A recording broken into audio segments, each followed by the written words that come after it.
रामंतपुर railway station से बहुत सारे ट्रेन हर रोज आते जाते रहते हैं।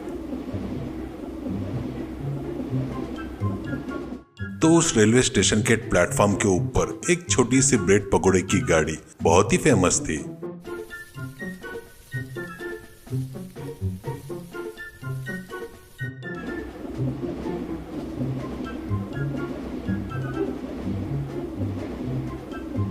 जिधर देखो उधर सभी लोग उसके खुशबू से पकोड़े की गाड़ी के आजू बाजू ही घूमते रहते हैं। असल में उस गाड़ी के मालिक का नाम शंकर था और शंकर उस गाड़ी का एक मालिक था।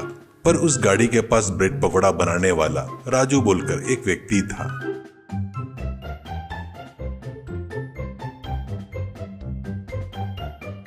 राजू हर रोज गाड़ी पोंछकर, साफ करके, स्टोव जलाकर, आलू उबालकर, ब्रेड पकौड़ों को सेक कर, बढ़िया सब कुछ मिलाकर पकौड़ी बनाता था।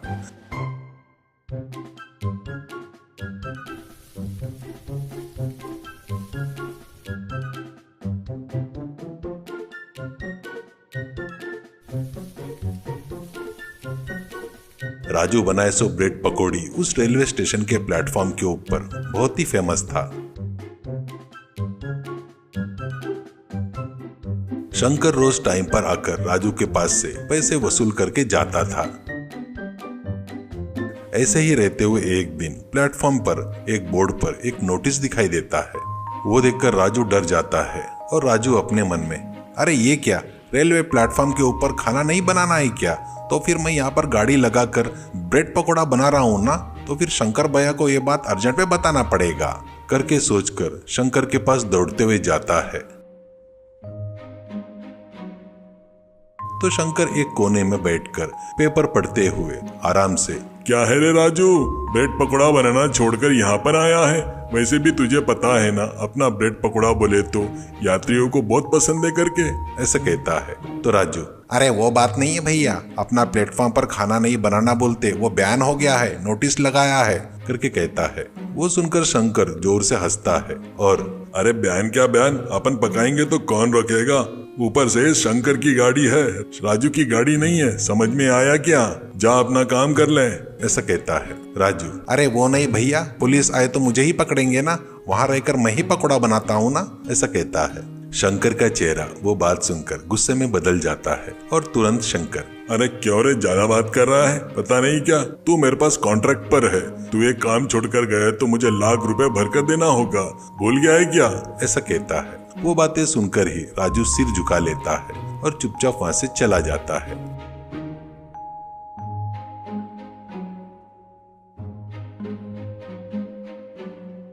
उस दिन राजू रात में खाना खाते हुए सोच रहा था। वो देखकर उसकी पत्नी सुशीला, ये क्या जी, इतने टेंशन में लग रहे हो? क्या हुआ जी, आज गिराइक बरोबर नहीं हुआ है क्या? ऐसा कहती है। तो राजू, वो बात नहीं है सुशीला, मैं बनाए सो ब्रेड पकोड़ा बोले तो यात्रियों को बहुत पसंद है, ये बात से मुझे बहुत खुशी होती है, पर ये काम गया तो अपन कैसे जिएंगे, ऐसा कहता है सुशीला। अरे ये क्या, इतने कांप रहे हो? शंकर भैया ने कुछ बोला है क्या? ऐसा कहती है। तो राजू, अरे वो नहीं रे, रेलवे प्लेटफॉर्म पर खाना नहीं बनाना करके बयान है करके नोटिस लगाए, शंकर भैया को ये बात बताया, वो बिल्कुल भी ध्यान नहीं दिए, ऊपर से मैं काम छोड़कर गया तो लाख रुपए बांधना पड़ेगा करके कभी तो भी किया सो एग्रीमेंट याद दिला रहे मुझे। वो बात सुनकर सुशीला भी डर जाती है, पर अपने पति के सामने उस डर को नहीं दिखाते हुए सुशीला चुपचाप कुछ देर सोचकर बाद में अपने पति से, अरे बिल्कुल भी मत डरो, लाख रुपए वाली बात कब की बात है क्या?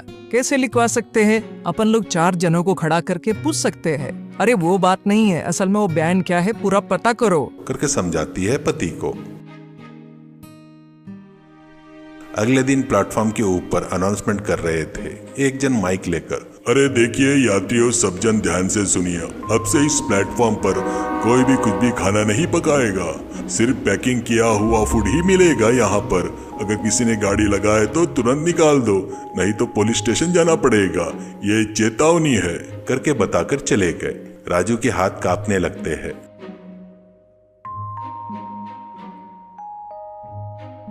तभी वहां पर इंस्पेक्टर वर्मा आता है और वर्मा राजू को देखकर, ए मिस्टर, सुनाई नहीं दिया क्या?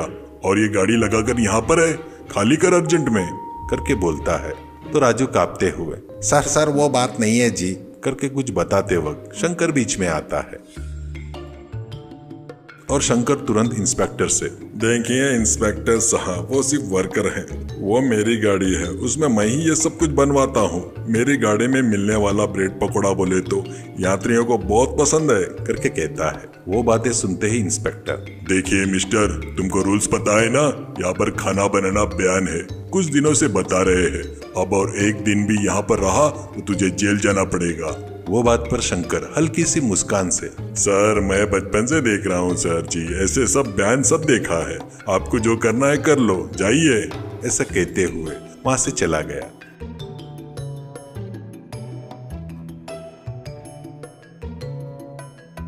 राजू को क्या करना समझ में नहीं आकर चुपचाप रह गया। अगले दिन राजू शंकर के पास आता है तो शंकर राजू को देखकर, फिर से ये क्या है, काम छोड़कर बीच में आ गया, जल्दी से जा, तू ऐसे हर बात के लिए आते गया तो कितना नुकसान हो जाएगा कस्टमर के पास से अपने को, करके कहता है। तो राजू, भैया आप गुस्सा नहीं करेंगे तो एक बात बताऊंगा। वो क्या है बोले तो, इस ब्रेड पकोड़े को मैं घर में बना कर लाऊंगा, अपने गाड़ी पर रख कर बेचेंगे भैया, आपने को ऐसे झगड़े क्यों करना चाहिए, करके कहता है। तो शंकर गुस्से से, क्या करना है, तू मुझे सिखाता क्या, तू मेरे सामने बच्चा है, मुंह बंद करके तू अपना काम कर, नहीं तो वो ₹1,00,000 का ब्याज और ₹1,00,000 बांधना है, वो बात तू भूल गया है क्या, ऐसे कहता है। राजू दुखी होते हुए वहां से जाकर अपने काम में लग जाता है। इतने में पुलिस वाला आता है और पुलिस वाला राजू को देखता है तो राजू कांप रहा था। तो पुलिस तुरंत, अरे राजू तू क्यों कांप रहा है, उस दिन आया था ना उस गाड़ी का मालिक वो शंकर, उसको लेकर आ, तेरा और तेरे गाड़ी से कोई संबंध नहीं है, ये मुझे पता है। वो बात सुनते ही राजू के जान में जान आ जाती है। इतने में वहां पर शंकर आता है और शंकर इंस्पेक्टर से, क्यों जी आप अभी अरेस्ट करने के लिए आए हैं क्या, इतना सामान इतने लोगों को लेकर आए, पुलिस वाले को देखकर मैं डरता सोच रहे हो क्या, वैसे भी वो गाड़ी मेरी नहीं है, राजू को किराए पर दिया है, आपको अरेस्ट करना है तो राजू को अरेस्ट करो, मुझे इससे कुछ लेना देना नहीं है, करके बोलता है। तो इंस्पेक्टर, उस दिन तो तू मेरी गाड़ी करके बोला, ऐसे बहुत दिखा करके बोला ना, अभी क्यों ऐसे बात बदल रहा है, चुपचाप चल, कहते हुए शंकर को कॉलर पकड़कर घसीटते हुए चला गया। राजू उसके ऊपर से भारी वजन कम हो गया जैसे आराम से शांति से वहां से घर चला गया। उसके बाद से राजू उस ब्रेड पकोड़े के गाड़ी की जगह पर एक छोटी सी टोकनी रखकर अपने घर पर बनाए सो ब्रेड पकोड़ा लगाकर बेचना शुरू करता है। उसके बाद से राजू बहुत खुशी से जिंदगी जीने लगता है।